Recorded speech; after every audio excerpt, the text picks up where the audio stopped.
말씀 잠언 13장 1절에서 10절 말씀으로 지혜와 교만이라는 말씀으로 하나님 말씀 증거하도록 하겠습니다. 오늘 본문에 처음 시작을 보시면 지혜로운 아들은 아비의 훈계를 들으나 거만한 자는 꾸지람을 즐겨 듣지 아니하니라 이 말씀하고 10절 이게 그러니까 병치 구조로서 교만에서 지혜와 교만과 또 뒤에 또 이 교만에 대한 부분을 같이 거만과 교만이라는 표현으로 이렇게 감싸고 있어요. 감싸고 있고 그러니까 이 부분에서 그 안에 있는 내용들이 사람이 그 하나님의 뜻, 지혜라는 것은 우리가 언제나 이 세상적인 의미에서의 지혜로 판단하지 않는다고 했죠. 잠언에서 말하는 지혜는 하나님의 말씀대로 사는 겁니다. 하나님의 뜻대로 하는 것이고, 그래서 교만이라는 개념도 하나님께서 성경에서 우리에게 요구하시는 바대로 이 교만에 대한 부분을 판단하고 들어야 되는 것이지 이것을 다르게 바라봐서는 안 된다는 거죠. 그래서 이 교만과 교만에 대한 부분을 분명히 이제 감싸는 구조로서 이 본문 전체에서 지금 오늘 우리가 다루고 있는 1절에서 10절의 말씀은 절대 교만하지 말라는 거예요. 그리고 그 교만이라는 것은 지혜에서 떠난 것. 그러니까 교만을 지금 무엇과 반대로 설명하고 있는 건지를 1절하고 10절을 먼저 보면서 아예 딱 전제를 둬야 되는 겁니다. 이 본문을 제대로 이해하기 위해서는 전제를 두는 것인데 1절에서 말할 때는 지혜로운 아들은 아비의 훈계를 들으나 지혜는 훈계를 듣는 자들이에요. 아비의 훈계를 듣는데 여기서 1차적으로 사람 아버지를 말하기도 하지만 잠언에서 말하는 지혜에 있어서의 아버지 그리고 그 지혜의 훈계를 하는 그 아버지는 하나님 아버지입니다. 그래서 우리에게 성경 말씀을 통해서 훈계하시고 우리에게 참된 진리의 길로 인도하는 아버지, 그 아버지를 얘기하는 거예요. 왜냐하면 이 세상 아버지들은 훈계를 하지만 그 훈계가 100% 맞지 않는 경우가 많아요. 그래서 요즘에 특히 그런 것 같아요. 한국 사회의 아주 특징적인 요소인데 아버지 세대 때 성공하는 방식하고 이제 저희가 만약에 아들 세대라고 말했을 때 저희 아들 세대 때 성공하는 그 방식과 형태하고 저희보다 더 아들. 그러니까 사실 요즘 이제 제 조카들이 한 20대 저희 자녀들도 지금 중학생이고 조카들이 한 20대 이렇게 되는데 그 세대가 성공하는 방식이 또 달라요. 그러니까 한국은 성장 속도가 워낙에 압축적이다 보니까 전 세계에 이런 나라가 없어요. 그러니까 말 그대로 저희 아버지 세대 때 대학 나오면 무조건 성공하는 시대였습니다. 대학 나가서 월급 받아가지고 은행에 넣어놓으면 무조건 성공하는 시대였어요. 그렇죠? 은행에 넣어놓으면 이자가 아주 안전하게 이자가 10%씩 척척척척 쌓이고 그때 집을 딱 사놓으면 집값이 자연스럽게 올라서 좋은 직장을 가는 것, 좋은 대학을 나와서 좋은 직장을 가는 것이 가장 중요한 지혜였단 말이에요. 그걸 가지고 부모님들이 훈계를 합니다. 너 공부 열심히 해야 된다. 근데 그게 저희 세대 때 일정 부분은 맞는데 일정 부분은 깨지기 시작했습니다. 일정 부분은 맞지만 일정 부분은 깨지기 시작했어요. 그래서 일정 부분은 맞다는 얘기는 공부 열심히 해서 좋은 대학 가면은요, 저희 세대까지는 그래도 유리합니다. 아주 유리하고요. 아주 좋은 입지를 선정하기에 그래서 부모님 세대에서 저희 세대로 주신 조언 같은 경우는 저희 세대도 딱 제 나이 때인 것 같아요. 근데 부모님들이 저희 부모님 동년배인 부모님이어도 자녀가 지금 30대인 부모님들도 있을 거 아니에요. 늦둥이를 봤다거나 그러면 근데 그 30대한테는 맞지 않는 조언이었던 거예요. 그 30대한테는 또 맞지 않는 조언이에요. 왜냐면 좋은 대학을 나와서도 지금 현재 30대들은 기회가 없어요, 거의. 그러니까 이게 참 사회의 변화라는 것이 인간 아버지는 정말 좋은 걸 주고 싶어서 훈계를 하지만 인간 아버지의 좋은 마음이 있다 할지라도 그 훈계는 진리가 아니라는 걸 우리가 일단은 인정을 해야 됩니다. 사람은 그걸 인정하고 가야 되는 거예요. 하물며 더욱이 우리 자녀 세대 때는 좋은 대학 나오면 된다라는 것은 아예 다른 게 돼버렸습니다. 참 충격적인 것 중에 하나가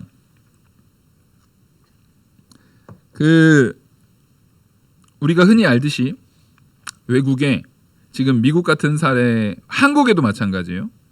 좋은 대학을 나오지 않고 그 뭐 웹툰을 뭐 잘 그린다거나 아니면은 게임 안에 무슨 로블록스라는 게임이 있어요. 그러면 그 게임이 제 세대 제가 느끼기에도 그냥 애들 하는 게임이거든요. 너무나 그냥 그래픽도 그렇게 막 좋은 것 같지도 않아요. 근데 거기에다가 지금 미국의 10대 애들이 진작부터 걔네들이 그러니까 6살, 7살 때부터예요. 지금 10대라는 애들이 그 로블록스를 자기들이 5살, 6살, 7살 때 시작을 한 애들이에요. 걔네들이 그때부터 거기에다가 자기 걸 만들기 시작합니다. 그 가상세계에다가 막 집도 짓고 뭐 만드는 거예요. 이거 만들다 보니까 기술이 늘어나니까 얘네들이 그거를 재미로 정말 즐기기 위해서 굉장히 오랜 시간, 그러니까 지금으로 치면 얘가 5살 때부터 시작하면 15인데 10년 동안 자기 나름의 가상세계에다가 컨텐츠들을 막 만들어 놨어요. 근데 그걸 사람들이 열광하기 시작합니다. 그걸 사용하는 10대들이 있는 거예요. 그것을 접근하고 방문하고 그렇게 하는. 그러니까 우리가 예를 들어서 이렇게 생각하면 좋을 것 같아요. 그 남이섬이 원래 개인이 꾸며놓은 거잖아요. 근데 지금 완전 기업화가 돼가지고 엄청난 이 관광 수익을 얻어냅니다. 그런 것처럼 가상세계에다가 이 5살 때부터 애들이 거기다가 그걸 만들어 놓은 것이 지금은 엄청나게 많은 사람들이 거길 접속하고 방문하면서 뭐 하루에도 수억 명씩 방문을 하니까 기업들 같은 경우는 특히 아이들한테 물건을 팔아야 되는 장난감 가게라든가 게임 광고 회사라든가 이런 회사들은 당연히 거기에다가 광고를 넣겠습니까? 안 넣겠습니까? 광고를 넣는 거예요. 그 아이 5살 때부터 10대 때까지 열심히 거기 컨텐츠를 만들어가지고 준비해놓은 거기에다가 광고를 넣기 시작하는 거예요. 대기업들이. 엄청난 대기업들이. 그래서 그 아이가 지금 어느 누구보다 부끄럽지 않을 정도의 엄청난 부자가 되어 있는 시대예요.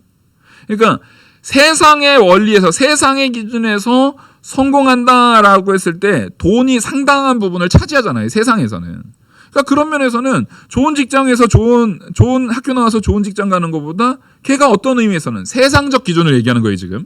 세상적 기준은 더 성공한 것 같을 수도 있는 거예요. 그러니까 이것들은 세상적 조언. 세상 아버지가 우리가 육신을 가진 아버지가 자녀들한테 하는 조언들은 아버지가 진리를 통찰하지 못하고 제대로 된 가치를 판단하지 못하므로 그 조언이 맞지 않을 수 있어요. 제가 이 말씀을 왜 드리냐면 잠언을 볼 때에는 세상적 가치를 채워주고 세상적 가치를 더 좋은 삶으로 살아갈 수 있는 부분은 아주 후차적인 부수적인 부분입니다. 잠언을 잘 이해하면 세상적인 가치에서도 당연히 복을 받습니다. 당연히 유익을 누려요. 당연히 거기에서 큰 은혜 가운데 누려지는 참된 풍성함을 세상적인 가치에서도 누려요. 근데 우리는 자꾸만 잠언을 가지고 그걸 바라고 그걸 추구하고 그걸 위해서 이걸 본다면 아주 잘못 접근하고 있는 거예요. 뭐냐면 진짜 좋은 걸 가지고 엉뚱한 데 사용하고 있는 거예요. 엉뚱한 데 사용하고 있는 거예요. 제가 참 이해 안 됐던 것 중에 하나가 여자들 가방 이렇게 비싼 가방들 보면 밑에 그 쇠 같은 게 달려 있는 가방들 있잖아요. 막 자물통 같은 게 달려 있어요. 그렇죠? 가방이 이만한데 거기에 이렇게 자물통 달려 있고 밑에 발 거기 있는데도 쇠 같은 게 달려 있어요. 근데 막 수백만 원씩이에요. 막. 근데 그 가방에 달려 있는 그 루이비통 가방인가요? 거기 보면 자물쇠 달려 있잖아요. 큼지막하게 자물쇠 달려 있는데 그 자물쇠를 가지고 그 가방이 자물쇠 이거 튼튼하니까 그 가방에 달린 자물쇠에 쥐어가지고 못질하는 데 쓰는 여자분들이 계십니까? 그 바본 거죠. 그럴 리가 없어요. 이게 단단하다고 해서 그거를 엉뚱한 가치에다가 사용하면 안 되잖아요. 그러면 이거를 훼손시켜 버리는 거예요. 그런 것처럼 우리는 이 잠언의 말씀, 지금 이 본문이 우리에게 제시하고자 하는 말씀은 여러분들 육신의 성공을 1차적으로 두고 있지 않다니까요. 하나님의 말씀을 가지고 영의 가치를 더 풍성하게 하는 부분이 1차적인 목적이에요. 그래서 이거를 그냥 인간적 교훈으로서만 받아들인다고 한다면 이거를 한 5점, 100점 만점에 한 5점 정도 쓰고 있는 거예요. 오히려 그 인간적 가치에 대한 부분을 더 풍성하게 그 5점 되는 것을 500점으로 만들 수 있는 방법은 뭐냐면 이 말씀을 통해서 따라하겠습니다. 나의 속사람을 풍성하게 변화시키는 것. 아멘? 잠언을 가지고요. 나의 속사람을 풍성하게 변화시키면 속사람이 변화되면 겉사람이 누리는 가치는 당연히 좋아져요, 안 좋아져요? 당연히 좋아져요. 당연히 좋아져요. 이런 겁니다. 금덩어리를 담은 포장지와 똥덩어리를 담은 포장지가 다른 거예요. 똥을 담아놓은 포장지는 같이 더러워져서 버리지만 금을 담아놓은 포장지는 사실 아까 똥 담았던 포장지나 금을 담았던 포장지나 똑같은 포장지라 할지라도 사람들이 느끼는 가치가 같아요, 달라요? 가치가 달라요. 안에 뭐가 담겨 있느냐. 안에 뭐가 담겨 있느냐가 다르다라는 거예요.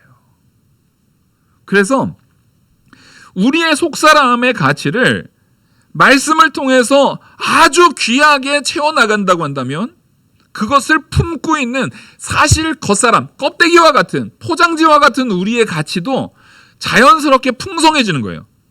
그러려면 우리는 겉포장지에다가 막 별도 그리고 꽃도 그리고 막 하트도 그리고 별의별 짓 다 해봤자 포장지에 그거 해봤자 뭐합니까?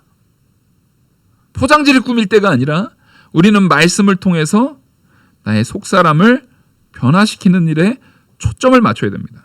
제가 지금 잠언이 생각보다 우리가 오래 왔어요. 잠언을 지금 꽤 많이 왔어요. 지금 이 정도면 거의 절반 조금 못 온 시점이거든요. 그래서 다시 한번 잠언을 우리가 어떻게 접근해야 되는지에 대한 부분을 다시 한번 환기시켜 드렸습니다. 잠언의 말씀은 우리의 삶을 변화시키는 실질적인 말씀이지만 그 실질적 변화는 속사람의 변화에서 나타나는 변화여야 돼요. 겉만 치장하는 변화가 돼서는 안 된다라는 겁니다. 그래서 지금 여기서 말하는 지혜와 거만, 지금 거만과 교만은 사실상 같은 맥락의 동의어라고 보시면 돼요. 그래서 이 거만과 교만, 그 동의어를 뭐와 대조시켰는지를 봐야 됩니다. 영적인 의미로 보자고요. 지혜로운 아들은 아비의 훈계를 듣습니다. 아버지의 훈계를 들어요. 세상 아버지가 아니죠. 이 아버지는 우리로 하여금 어디로 이끄시는 아버지예요? 진짜 생명, 진짜 진리, 참 생명, 참 진리로 이끄시는 우리 하나님 아버지예요. 그래서 이 아버지께서 우리에게 제시하시는 바는 아까 우리는 한 시대만 하더라도 우리 저의 아버지 세대와 제 세대와 저의 자녀 세대가 완전히 가치가 다르잖아요. 완전히 가치가 달라요. 근데 이 가치가 다른 시대마다 동시대여도 그 나이대마다 연령대마다 다른 건 진리입니까? 아닙니까? 그건 진리가 아니죠. 하나님 아버지께서 우리에게 제시하는 바는요. 시대를 초월해서 모든 세대를 초월해서 정말 아예 고대사회, 중세사회, 근대사회 그런 시대를 초월해서도 절대 변화됨이 없는 교훈을 주시는 거예요. 그래서 성경 아버지 하나님께서 우리에게 주시는 훈계라는 것은 그거는 옛날에는 그랬을지 몰라도 우리 때는 아니에요라는 말을 할 수 있는 거예요, 없는 거예요? 절대 없는 거예요.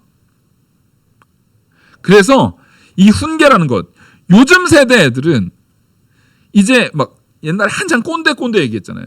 라떼는 말이야 나이 많은 사람한테만 그랬는데 요즘에는 또 트렌드가 뭔지 아세요? 점꼰.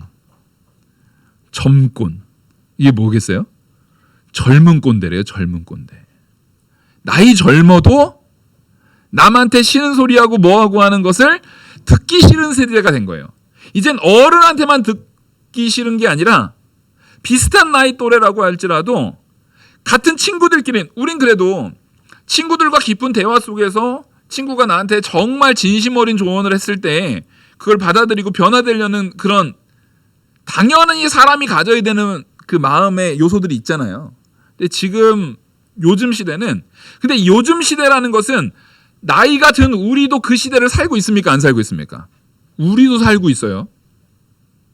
이런 걸 얘기하면은 특히 연세 많으신 분들이 착각하는 거예요.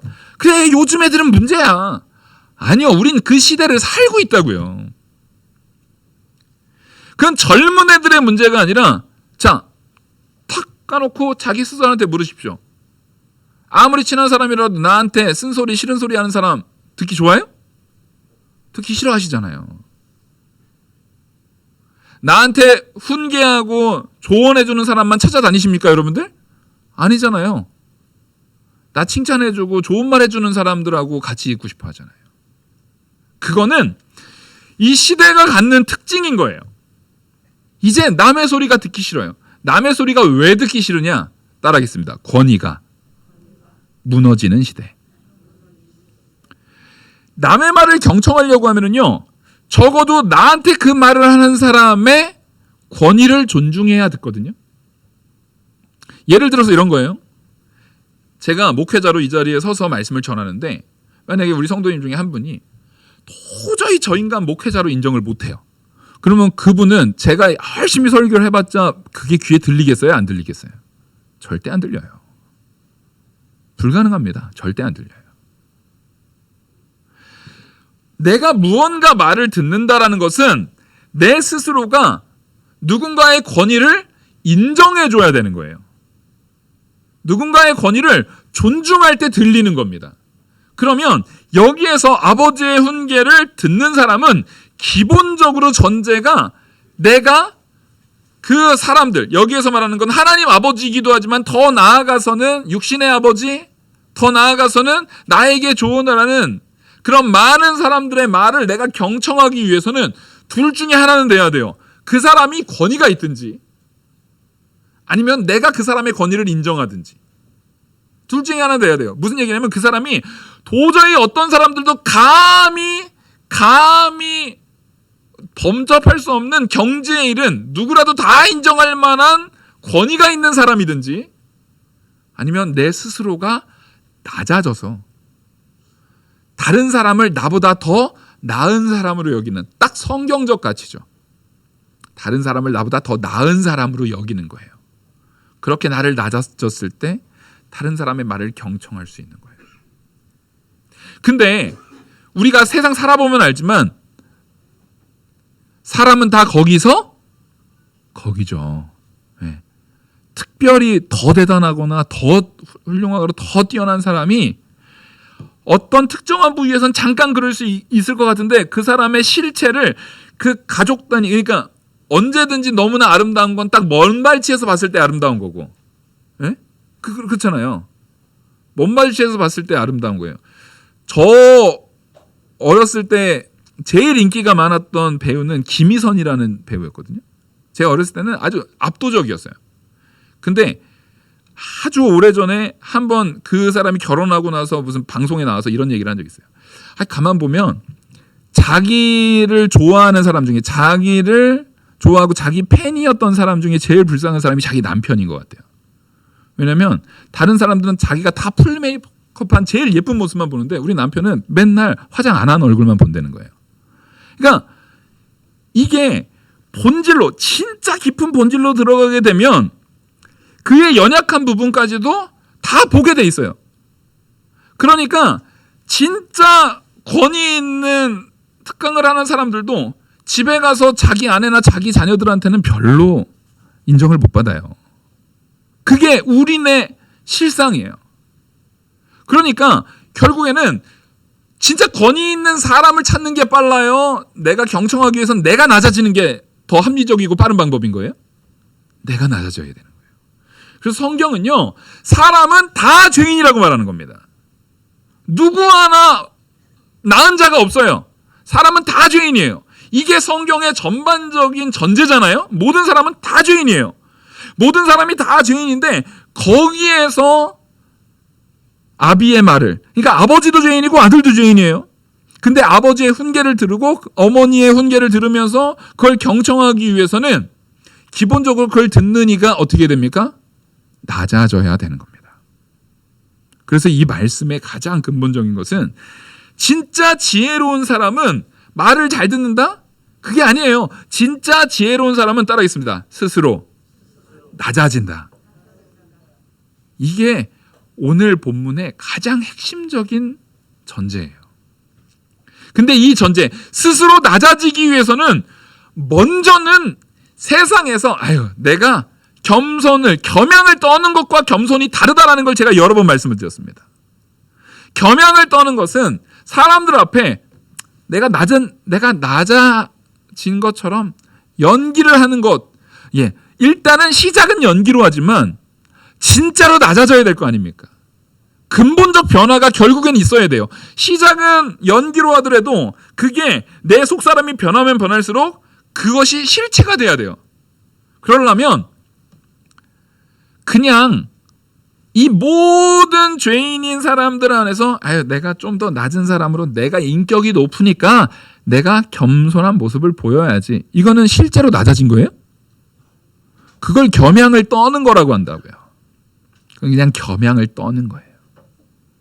그 안에는 아주 큰 교만이 있죠. 오히려 상대를 깔아보고 있는 아주 큰 교만이 있는 겁니다. 진짜 겸손이라는 것은 결국에는 누구를 만날 때만 가능하냐면 아까 말씀드렸죠.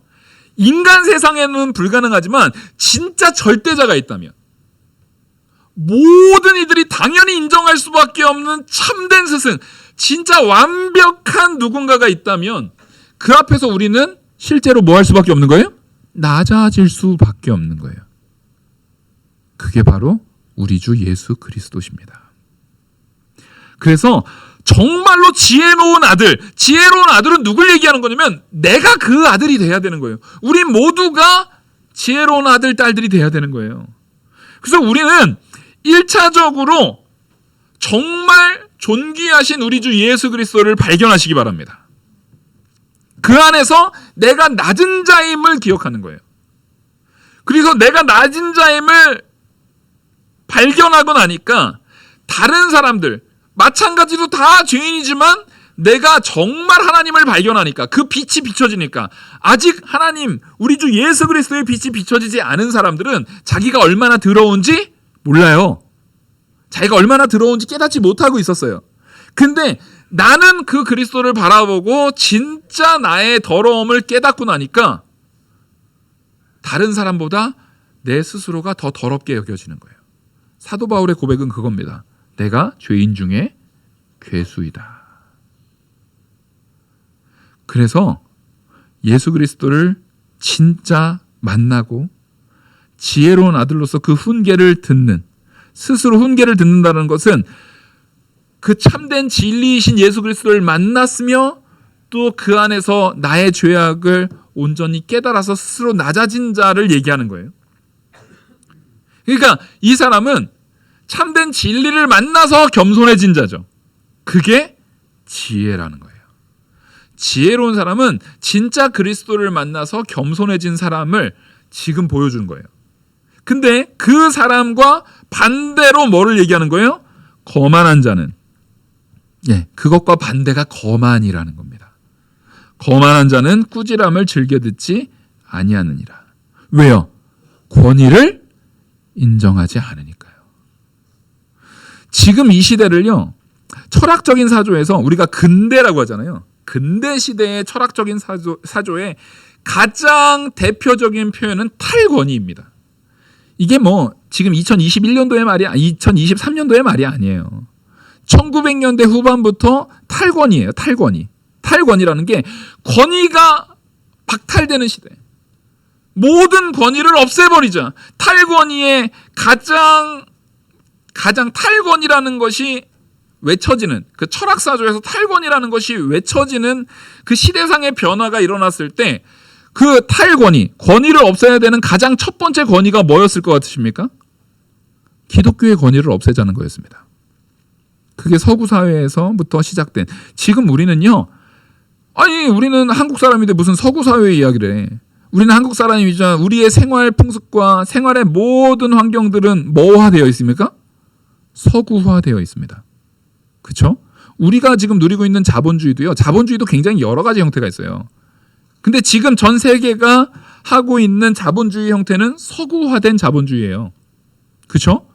우리가 지금 모두가 지금 아이들이 다 TV를 보고 막 그러잖아요. 영화를 보고 뭐 하잖아요. 그러면 이번에 또 무슨 앤트맨 그거 개봉한대요. 그게 서구화된 문화 콘텐츠를 이젠 전 세계 사람들이 다 거기에 열광하는 거예요. 우리는 마음가짐과 사상 자체가 서구화돼 있어요, 이미. 근데 그 1900년대 초에 이제는 기독교의 권위는 없다. 권위에서 우리가 권위로부터 권위의 압제 속에서 권위의 억눌림 속에서 우리가 이제는 해방돼서 진짜 참된 내 자유를 누려야 된다라고 말했던 게 탈권이거든요. 근데 우리를 압제하는 권위를 뭐라고 상정했다고요? 뭐라고 얘기했다고요? 기독교의 권위라고 얘기했어요. 그러니까 여러분 우리는요 태어나면서 지금까지 살면서 여러분들 혹시 1800년대에 태어나신 분 없잖아요. 그렇죠? 우린 다 1900년대 이후의 사람들이잖아요. 네. 1900년대 이후에 태어나서 지금까지 아무리 오래 살았어도요. 우리는 전체적인 사회 풍조가 뭐를 싫어하는 사회 풍조 속에서 지금까지 산 거예요? 기독교를 싫어하는 풍조 속에서 우리는 살아 숨쉬고 있는 거예요. 그래서 말씀에 대한 부분을 말씀을 들을 때에 언제나 해석이 필요한 겁니다. 지금과 같은 해석이 필요한 거예요. 해석을 하지 않으면 우리는 당연히 내가 자연스럽게 했던 모든 것들이 뭐를 거부하는 겁니까? 성경적 가치의 권위를 거부하는 것을 자연스럽게 살아가고 있는 거예요. 요즘 말하는 점권, 그것도 모든 권위를 거부하는 것들이에요. 그래서 이런 거죠. 예를 들어서 아이가 한 중학생, 고등학생 이 나이 또래 아이가 정말로 주님을 만나서 복음으로 변화돼서 너무나 간절한 마음으로 자기 가장 친한 친구한테 전도할 수 있잖아요. 너 정말 믿어야 된다. 신앙생활 해야 된다라고 할 수 있잖아요. 근데 요즘에는 그렇게 전도, 진심을 담아서 사랑을 담아서 전도하는 사람, 그게 부모일 수도 있고 그게 친구일 수도 있어요. 가족일 수도 있고. 근데 그런 사람을 뭐라고 한다고요? 점권이라고 하는 거예요, 요즘에. 야, 그럼 너나 그렇게 해. 나한테 그거 강요하지 마. 나 그거 듣기 싫어. 근데 이런 것들은 바로 거만이라는 거예요. 듣기가 싫은 거예요. 전도라는 것은 기본적으로 꾸지람을 전제합니다. 전도하는데 야, 너는 너무 착하고 완벽한 죄가 없는 사람이야. 그러니까 우리 같이 교회 가자. 이게 말이 됩니까? 전도의 전제는 내가 뭐임을 인정하는 것부터 전도가 되는 거예요? 죄인임을. 내가 죄인임을 인정함으로 믿었고 내가 전하는 그 사람도 당신도 죄인임을 인정할 때에 전도가 되는 거예요.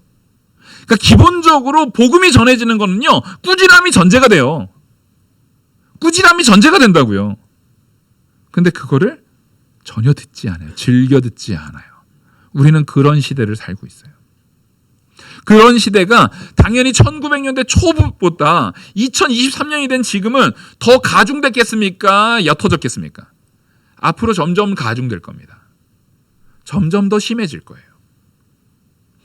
그래서 우리에게는요, 적어도 교회에서 말씀을 볼 때 성도가 가져야 되는 중요한 덕목은요, 따라하겠습니다. 내 머릿속에 세계관을 바꿔야 된다. 지금 이 세계 속에서 말하고 있는 권위를 인정하지 않는 것, 탈권위를 말하고 있는 것에서부터 완전히 우리 세계관을 바꿔서 우리는 절대자이신 하나님의 권위, 우리 주 예수 그리스도의 그 권위를 인정하고 살아야 돼요. 그래서 이 세상에서는요, 겸손을, 그들도 교만한 거 싫어해요. 그렇죠? 아니, 안 믿는 사람은 교만한 거 좋아합니까? 안 믿는 사람도 교만한 거 싫어해요. 그들도 겸손한 걸 좋아한다고요. 그 우리도 여기서 교만하지 말아야 된다 말하죠.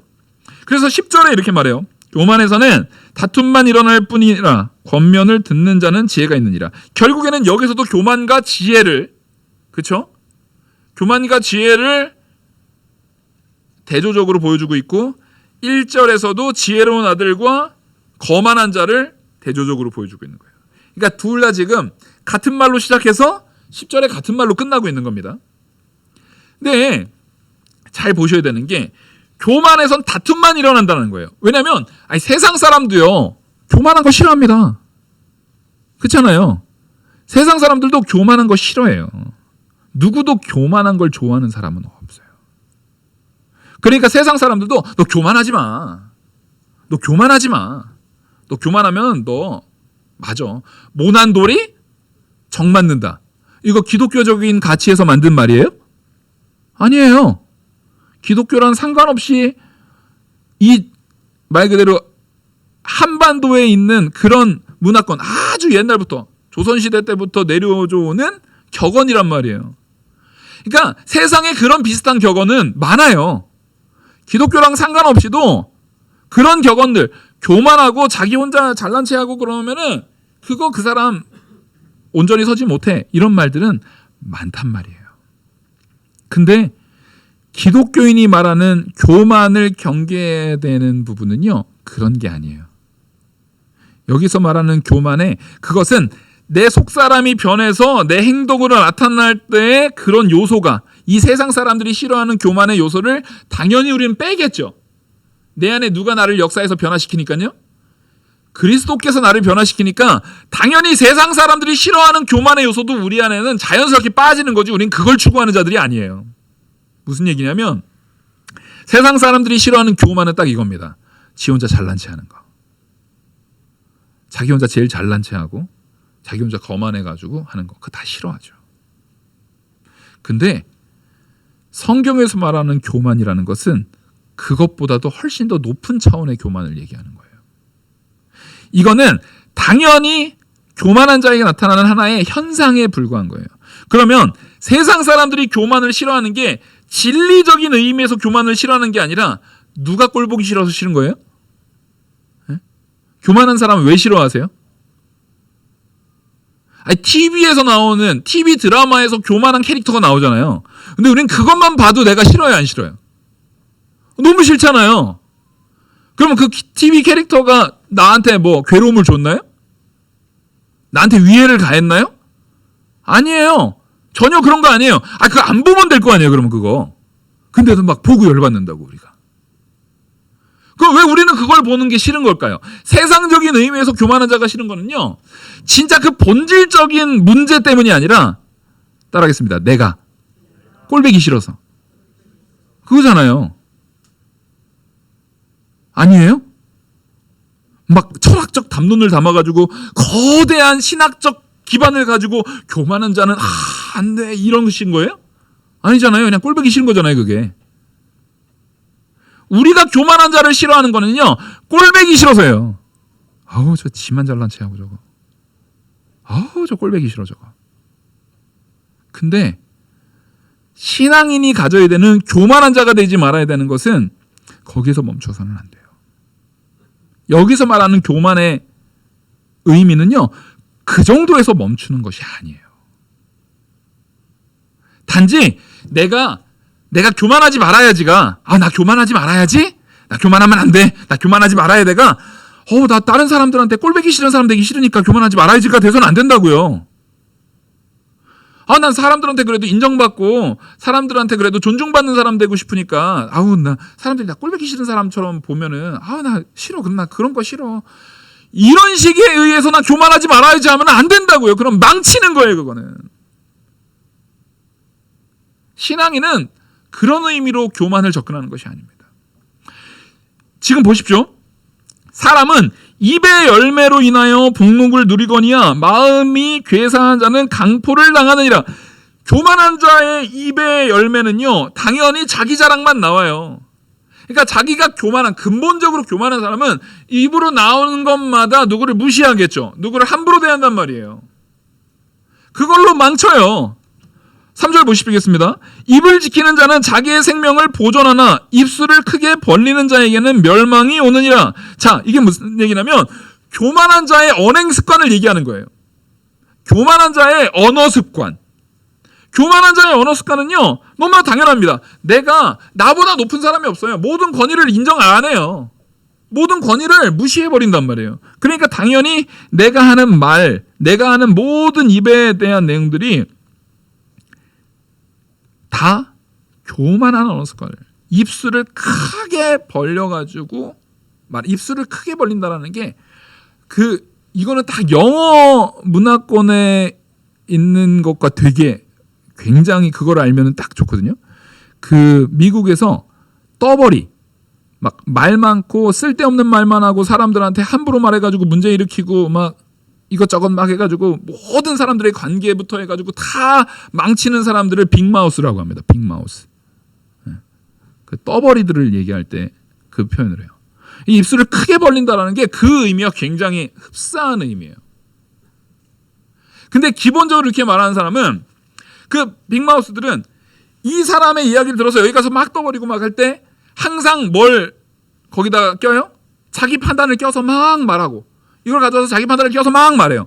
근데 정작 그렇게 말을 떠버리고 다니는 사람은 이 사람이 말했던 그 본질적인 가치, 그 본질적인 내용, 그 본질적인 어려움, 그 본질적인 고민을 알아요, 몰라요? 몰라요. 그냥 떠버리는 거예요. 그러니까 그렇게 빅마우스 한 5명 있으면 거기에는 온갖 오해가 난무해요. 반드시 멸망합니다. 그곳은요. 그 단체는요. 그 커뮤니티는 반드시 서로 싸우고 헐뜯고 와해되게 돼 있어요. 많이도 필요 없어요. 모든 사람이 그럴 필요 없이 그 안에 한 3-4명만 그런 사람 딱 있으면은요. 완전히 혼란스러워져요. 왜요? 그 사람의 본질을 이해하지 못하고 자기 판단에 막 말하거든요. 그러면 이런 사람들은 왜요? 자기가 저 사람보다 더 위에 있기 때문에, 내가 모든 면에서 그 사람의 말을 함부로 함을 통해서 내가 쟤보다 나은 사람이야, 내가 쟤를 얼마든지 평가하고 얼마든지 말할 수 있는 그런 사람이라고 스스로 교만한 거예요.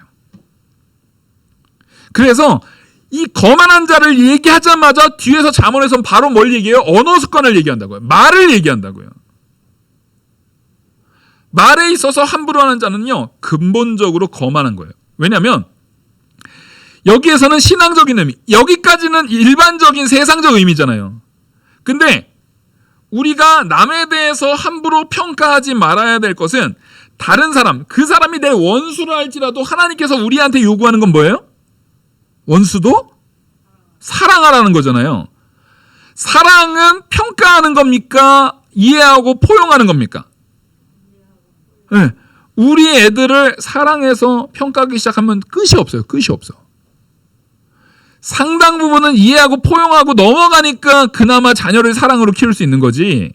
그거를 그냥 너는 평가해서 이게 문제고 이게 문제고는 하나, 사사건건 하나부터 열까지 그냥 넘어갈 수 있는 부분이 하나도 없어요. 마찬가지예요. 저도 마찬가지고 우리 모든 사람들이 다 마찬가지예요. 서로 간에 평가하기 시작하면 5마디가 넘어가지 않고서 서로 얼굴 붉히고 다툴 겁니다. 우린 그런 존재들이에요. 우리는 그렇게 연약한 존재들이에요. 그래서 하나님께서 우리에게 요구하시는 것은 남에 대해서 함부로 떠버리고 다니는 것이 아니라 그를 사랑으로 품으라는 거예요.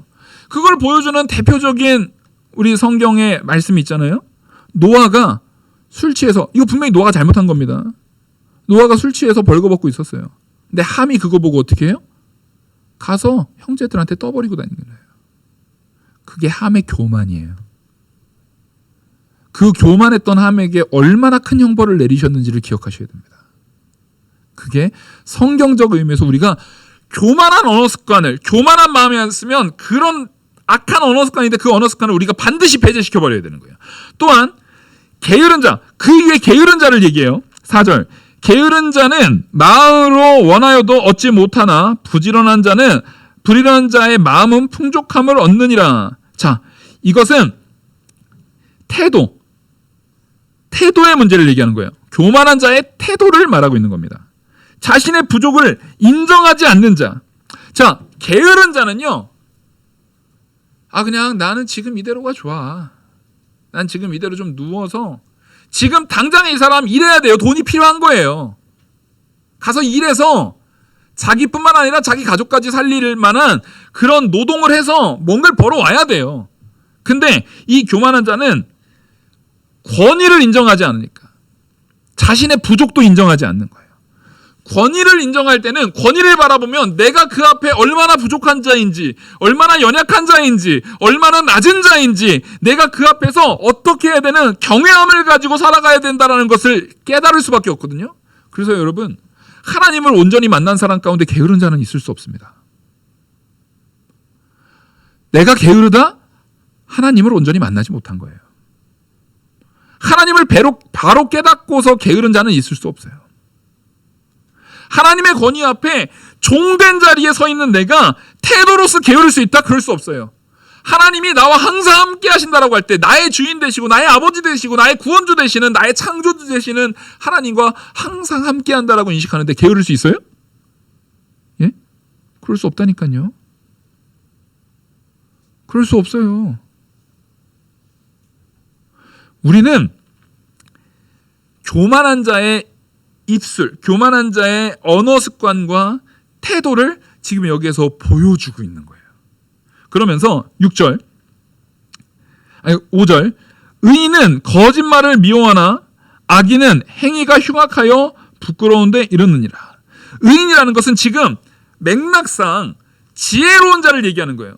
지혜로운 자, 교만과 지금 반대를 얘기하는 거예요. 교만과 반대에 있는 것은 겸손한 자죠. 근데 분명히 말씀드렸지만 이 본문에서 성경에서 말하고 있는 겸손이라는 것은 겸양을 떠는 게 아니라는 말이에요. 여기서 겸손이라는 것은 나의 주인 되시는, 나의 주관자 되시는 창조주 하나님 앞에 그 빛이 조명하고 비춰지고 있는 그 자리에 있는 나, 그 자리에 있는 나예요. 그 자리에 있는 나, 바로 하나님을 바로 깨닫고 있는 의인으로서 하나님을 바로 깨닫고 있는 그 사람.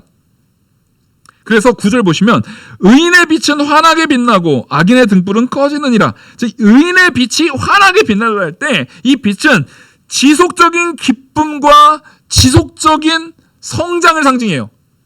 뭐냐면 하나님의 빛이 조명해서 비춰지는 자는 의인이거든요. 택한 백성에게 이 빛이 비춰지는 거예요. 택한 백성에게 이 빛이 비춰져요. 그래서 그 빛이 계속 지속적으로 비춰지면 우리는 내 안에서 죄악들을 끄집어내고 죄악들을 회개해 나가고 죄악들을 치울 수 있는 기회가 되고, 그것을 치울 때 나 혼자 합니까? 하나님이 도와주십니까? 네. 정말 여러분 잘 아시겠지만 제일 괴로운 게요, 무언가 일을 해나갈 때 마음 맞지 않은 사람하고 단 5분도 있기 힘들잖아요. 근데 정말 기쁜 거는요, 마음 잘 맞는 사람하고 같이 일할 때는요 시간 가는 줄 몰라요. 성도는요, 우리 교회 공동체는 딱 그런 공동체가 돼야 돼요. 그러면 마음을 어떻게 맞춰요? 자, 지금부터 제 마음이랑 우리 신난수 권사님이랑 마음을 맞춰볼까요? 어떻게 맞춰줘요? 뭘로 맞춰줘요? 어떻게? 제 마음 쪽으로 맞추실 거예요? 권사님 마음 쪽으로 맞추실 거예요? 제 쪽을 맞춘다고요? 땡! 실패입니다. 못 맞추세요. 어떻게 맞추실 건데요? 앞으로 새벽 3시 30분부터 먼저 와서 기도하고 계세요. 제가 그때는 못 일어나니까 차량 운행은 못할 예정입니다. 걸어오시든 어떻게 오시든 이렇게 오시고, 어떻게 그렇게 마음 맞출까요? 우리가 마음을 서로 못 맞춰요. 서로 못 맞춥니다. 근데 맞아줘야 되잖아요. 교회 안에서는. 따라하겠습니다. 그리스도로. 우리 모두가, 나도 이재용 목사도 예수 그리스도의 마음을 품는 그 마음으로 맞추고, 우리 권사님도 예수 그리스도의 마음으로 맞추고, 우리 각각 예수 그리스도의 마음으로 다 맞추는 거예요. 그래서 거기에서 맞아지는 거예요. 추구점이 같아야 되는 거예요. 거기에서 맞아지는 거지, 우리 이렇게 맞춘다고요? 저는 그러려고 하면 일단 저하고 아내 마음부터 맞춰야 돼요. 그리고 저희 집 애들하고 마음부터, 그것도 안 되는데, 지금 저희 아버지가 올해 8순이시고 제가 45인데 아직도 저희 아버지와 제 마음이 맞지를 않아요.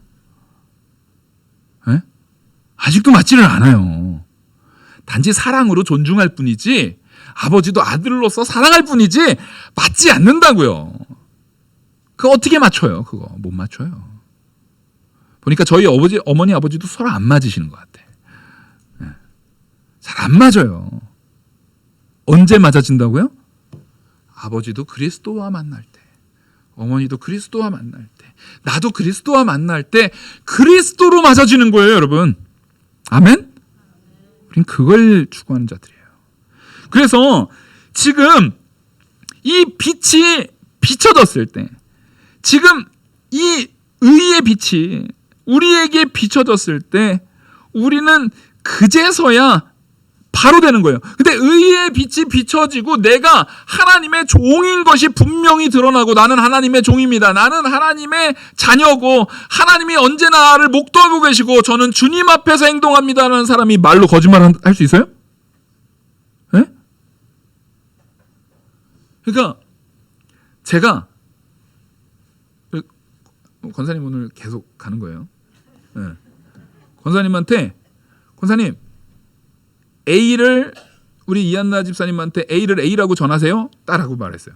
근데 권사님이 마음에 거짓말하고 싶은 마음이 확 든 거예요. A라고 말하고 싶지 않고 B라고 말하고 싶어. 근데 제가 없을 땐 그럴 수 있어도 권사님 그렇게 말하세요? 그래서 제가 계속 쫓아가요. 같이 가요. 이한나 집사님한테 같이 가요. A라고 말하나 안 말하나 이렇게 지켜보고 있어요. 부담스러운 눈빛으로. 그러면 거짓말 할 수 있어요? 없어요? 없어요. 우리가 거짓말한다는 건 하나님이 전능하신 하나님인 거. 모든 것에 편재하셔서 나와 항상 함께하고 계시다라는 거를 그 권위, 하나님의 권능을 뭐 하지 않는 거예요? 인정하지 않는 거예요, 여러분. 그게 교만입니다. 하나님의 권위를 전혀 인정하고 있지 않은 거예요. 여러분 아시겠지만 이 잠언은요 엄청나게 철학적인 담론들이 한 절 한 절마다 한 줄 한 줄마다 한 단락단락마다 계속 담겨져 있어요. 그래서 지금 후회하고 있어요. 내가 왜 잠언을 골랐을까 이번에? 네? 왜 잠언을 골랐지? 이거 진도도 안 나가고. 근데 이 모든 것들이 첨예하게 하나님께서 우리한테 뭘 얘기하는 거예요? 너의 본질을 그리스도와 같이 뜯어 고쳐버려야 된다라고 끊임없이 말하고 있는 거예요. 우린 그 변화의 맛을 내가 아직 스스로 변화시키지 못했어도 잠언을 통해서 하나님께서 우리에게 기록해 주신 말씀을 통해서 그 맛을 먼저 보는 거예요. 내가 저렇게 변해야 되는구나. 내가 저런 변화를 추구해야 되는구나. 그래서 내가 정말 의인이라면, 내가 정말 하나님의 말씀 앞에 선자라면, 내가 정말 지혜로운 아들이라면 내가 교만의 자리에 서지 않아야 되고 겸손한 자에서 절대 거짓말함이 없어야겠구나 하는 것을 인정하게 되는 거예요. 근데 악인은요 행위가 흉악하여 부끄러운데 이러느니라. 악인은 말만이 아니에요. 말과 행위가 다 흉악해요. 이 흉악이라는 것은 누구 보기에 흉악한 거예요? 버젓이 하나님이 지켜보고 있는데도 지 마음대로 하는 거예요. 하나님 보시기에 흉악하게 이르기 때문에 결국에는 부끄러운데 이를 수밖에 없음을 말하는 거예요. 그래서 그것과 짝을 이루어서 의인의 빛은 환하게 빛나고, 이 빛이 환하게 빛난다라는 것은 지속적인 기쁨이에요. 지속적인 성공이에요. 왜요? 누구와 함께 하니까? 하나님이 빛으로 계속 되어져 있으니까 식물이 자라는 것과 같아요. 빛이 식물에게 비춰질 때 광합성을 통해서 얘가 점점 생기가 있어지고 살아있는 식물에게는. 그래서 이 지속적인 은혜, 지속적인 기쁨, 지속적인 그 성공을 계속 비치는 거예요. 근데 등불은요. 여기서 등불이라는 것은 의도적으로 빛과 빛을 얘기하는 거예요. 빛과 동일한 의미로서 등불을 얘기하는데 그 등불은 지속성이 있습니까? 없습니까? 네. 우리는 등불이 지속성이 없음을 알아요. 근데 등불이 지속성이 있을 수 있는 방법이 있어요. 뭐를 계속 제공하면 돼요? 네, 기름을 안 떨어지게 계속 제공하면 돼요. 또 하나, 바람이 세게 불지 않아야 돼요. 후 하면 안 돼요. 계속적으로 공급됨과 계속적인 보호가 있어야 돼요. 사실상 하나님은 우리의 빛이신데 그 빛은 하나님께로부터 계속 공급받아야 되는 거예요. 원래 우리는 다 등불과 같은 존재들이에요. 근데 등불과 같은 우리가 그런 지속적인 빛을 누릴 수 있는 건 뭐예요? 하나님이 바람 불지 않게 꺼지지 않게 보호하시는 보호와 지속적인 공급이 있기 때문이에요. 그러니까 우리 중에 자랑할 자 있어요? 없어요? 없어요. 우리는 당연히 겸손한 자가 되는 겁니다. 그래서 지금 의인의 빛은 환하게 빛나지 악인의 등불은 꺼지느니라. 악인의 등불이 꺼지는 이유는 뭐예요? 등불은 다시 말했죠. 안 꺼질 수 있다니까요. 의인의 빛이 꺼지지 않는 것은 지속적인 보호와 지속적인 공급이 있으면 안 꺼져요. 근데 의인은 반드시 꺼진대요, 안 꺼진대요? 꺼진대요. 왜요? 스스로 하나님과의 관계를 단절시켜버리니까요. 스스로 교만하니까 하나님의 권위를 인정하지 않아요. 아담이 범죄를 딱 하자마자 한 행동이 뭐예요? 아담아 하고 불렀을 때 어떻게 했어요? 숨어버려요. 누구를 꼴보기 싫은 거예요? 하나님이 꼴보기 싫은 거예요. 부끄러운 거예요. 어떠한 감정의 형태든 만나기 싫은 거예요. 단절되고 싶은 거예요. 그 시야 속에서 나를 감추고 싶은 거예요. 그러면 그 등불은 꺼져버립니다. 이 등불이 꺼진다는 것은 결국 악인의 궁극, 악인의 결국은 종말은 곧 죽음이다라는 거예요. 결국에는 죽음은 뭐예요? 하나님께로부터의 공급이 단절되는 게 죽음이에요. 하나님과의 관계가 단절되는 게 죽음이에요. 죽음은 그냥 호흡이 또 끊어졌다 이게 아니에요. 하나님과의 관계의 단절, 하나님의 사랑과 하나님과의 지속적인 은혜의 관계의 단절을 얘기하는 겁니다.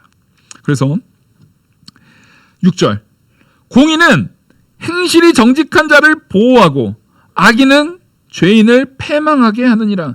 공의는 결국에는 행실이 정직한 자, 공의는 하나님의 의예요. 우리 주 예수 그리스도의 의예요. 우리 주 예수 그리스도를 믿는 의, 그게 바로 우리에게 의가 된 거예요. 그리스도의 의를 우리가 덧입은 거잖아요. 근데 그 공의는 뭐 한다고요? 정직한 자를 보호한대요. 정직한 자가 누군데요? 아니, 사람 중에 정직한 자가 누가 있어요? 에? 사람 중에 정직한 자가 누가 있어요? 아까 우리 신남수 선생님 거짓말했잖아요. 누구한테 맞추신다고 하셨어요? 하실 수 있어요, 없어요? 거짓말 하셨어요, 권사님이. 권사 임직된 지 아직 1년도 안 지났는데. 에? 근데 우리가 뭐 해줄 수 있는 거예요? 바로 이 안에서, 여기서 오늘 본문에서 말한 것처럼 정직한 자가 될 수 있어요. 거짓말 하셨는데 어떻게 정직한 자가 될까요? 방향을 목사님께 맞출게요가 아니라 이걸 어디로 바꾸면 돼요? 그리스도, 우리 주 예수 그리스도께 맞출게요라고 하면 그때부터 정직한 자가 되는 거예요. 왜냐면은요, 우리가 예수 그리스도께로 맞출게요라고 했을 때 얼마나 맞출 수 있어요, 우리가? 예? 얼마나 맞출 수 있어요? 사람도 못 맞추는데, 예? 눈에 보이는 사람도 못 맞추는데 그리스도에게 우리가 얼마나 맞춰요? 근데 아까 이건 거짓말이 되고 그리스도에게 맞추는 건 거짓말이 안 되는 이유는 딱 하나예요. 저한테 맞추신다고 했지만 문제는 그 맞추는 게 오는 게 있고, 원래 사람은 기브 앤 테이크잖아요. 오는 게 있으면 내가 가는 게 있어야 되는데 오는 것만큼 제가 가서 잡을 수가 없어요. 그래서 안 맞아요, 서로. 근데 그리스도는 어때요? 내가 수준이 요만큼이어서 요만큼만 우리 주님께 가도 주님께서 누구에게 오신다고요? 내게 오셔서 그것을 의로 만들어요. 아멘? 그래서 내가 하는 게 아니라 주님의 은혜로 되는 거예요. 우리는요, 방향만 바꾸면 돼요. 목사님한테 했던 방향보다 우리 주님께 하는 방향으로 내가 갈 수 있는 만큼이 요만큼이면 그만큼만 하십시오. 단지 점점 더 늘어야죠. 점점 구원을 이루어 나가야죠. 점점 자라나야죠. 하지만 방향성을 그리스도에게 맞출 때 그 부족한 영역은 주님이 오십니다. 우리 주 예수 그리스도께서 오셔서 우리를 정직한 자로 만드세요. 거짓이 아니게 만들어요. 그래서 마귀가 아무리 우리를 상소해도 소용없어요. 마귀가, 야, 너 엄마가 죄인이잖아, 너. 네가 그러고도 무슨 뭘 한다고, 야, 너 뻥치지 마. 막 이렇게 마귀가 우리를 암만 상소하려고 해도 누가요? 우리 주님이 뭔 소리야? 내가 그 정직을 받았는데, 내가 그의 손을 붙잡았는데, 내가 그와 함께 하는데 사탄아 물러가라가 되는 거예요. 우리는 그렇게 나를 정직해 하시는 그 우리 주 예수 그리스도의 보호를 받아서 불이 꺼지지 않는 거예요. 등불이 그 지속적인 기름의 공급을 받아서 꺼지지 않는 거예요. 지금 신앙인이 추구해야 되는, 교만하지 말아야 된 것, 신앙인이 가져야 되는 교만하지 말아야 됨, 지혜와 교만을 비교하면서 교만하지 말아야 됨에 있어서 그리스도를 빼고 설명할 길이 있어요, 없어요? 없어요. 이게 진짜 성도가 알아야 되는 교만의 실체예요. 교만은 하나님께로부터 내 스스로, 내 의지적으로 내 인격적인 모든 행동과 모든 선택과 모든 언행을 하나님께로부터 나는 독립돼서 나 내 맘대로 살 거야, 이거예요. 모든 자녀들의 소원, 하지만 잘 안 되는 거, 독립이죠. 모든 소원은 독립이에요. 내 맘대로 살고 싶어요. 근데 왜 안 돼요? 능력이 없어요. 능력이 없어요. 그래서 한국은 캥거루족이 있잖아요. 죽어라고 집에서 말을 안 듣고, 부모님 말 안 듣고 자기 마음대로 살면서 나가라면 죽으라고 안 나가. 뭐가 없어서요? 돈이 없어서. 그렇게 살면 안 돼요. 우리는요, 하나님과의 관계 속에서 온전히 끝까지 스스로 나는 하나님 말씀과 상관없이 내 마음대로 살 거예요가 아니라 하나님 뜻대로 살 때, 아버지 뜻대로 살 때, 아버지와 함께 할 때 가장 충족하고 풍족한 은혜를 누린다는 것을 잊으셔서는 안 됩니다. 그걸 벗어나려고 할 때, 그 권위를 벗어나려고 할 때 그 자는 교만한 자가 되는 거예요. 우리의 교만은 남이 꼴배기 싫어하는 모습 정도에서 멈춰서는 안 됩니다. 하나님과의 관계 속에서 내 스스로가 낮아져서, 스스로 낮아지는 게 어느 정도까지 낮아지게 하나님이 우리한테 요구하세요? 원수까지 사랑하는 자리까지 낮아지래요. 그러면 내 모든 자존심 뭐 이런 거 다 내려놔야 되는 거예요. 원수 앞에서까지 내가 낮아질 수 있어야 되는 거예요. 그렇게 하는 사람을 세상 사람들 중에 싫어할 사람이 있습니까? 없습니까? 없어요. 그러니까 우리는 성경이 요구하는 더 어려운 가치를 내가 온전히 준행할 때 세상 사람들은요, 존중하게 돼 있어요. 근데 우리는 자꾸만 성경이 원하는 가치 말고 그것을 피상적으로 수박 겉만 하는 식으로 그거를 쉽게 이해하려고 그래요. 그래, 교만하는 거는 사람들 다 싫어하잖아. 설교 가운데 여러분 교만하지 마셔야 됩니다. 교만한 거 싫어하는 사람, 교만하는 거 좋아하는 사람 있어요, 없어요? 없어요. 세상 사람들 다 싫어요. 그러니까 우리는 교만하지 말아야 됩니다. 이거는 빵점짜리 설교예요. 뭔 소리입니까 이게? 우리 무슨 토크 콘서트 왔어요? 우리가 진짜 교만하지 말아야 되는 것은, 교만이라는 것 자체가 나와 예수 그리스도의 단절을 말하는 것이기 때문에 그렇습니다. 여러분, 주님 앞에서, 주님 안에서 주님과 함께 겸손한 자, 낮아지는 자, 그 앞에 낮아지는 자, 그래서 교만을 완전히 떠나는 진짜 지혜 있는 우리 모든 성도님들 되기를 간절히 소망합니다. 기도하시겠습니다. 은혜와 사랑이 많으신 하나님 아버지, 우리가 하나님 은혜 앞에 참으로 겸손한 자 되게 하여 주시옵소서. 교만한 자를 미워하시는 하나님, 교만한 자를 대적하시는 하나님, 그 이유는 교만이 곧 하나님을 대적하고 하나님과의 단절을 선포하고 하나님과의 대적됨을 선포하는 선전포고와 같은 것이기 때문에 그렇습니다.